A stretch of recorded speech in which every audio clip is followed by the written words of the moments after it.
In this AlignMix video, you will learn how to copy data like zip codes and accounts directly from AlignMix and place them on your computer's clipboard. And you can do this by using any of the lasso tools. So let's click here and select the lasso zip code tool. And now just lasso an area here in the West Coast. And when I let go, we will see the map query pop up.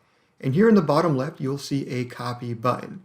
You click on this button and you can actually copy zip codes and accounts, only zip codes or only accounts. And when you select the accounts option, it's actually only copying the account ID. So let's go ahead and select this first option, zip codes and accounts. And now I'll bring over Microsoft Excel and I can type in Control V on my clipboard and it will paste a list of all the zip codes. And then as we scroll down all the way, I did copy a big list there.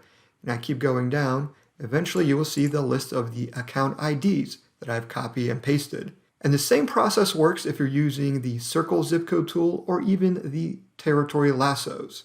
And there you go. You've just learned how to copy a list of zip codes and accounts to your computer's clipboard.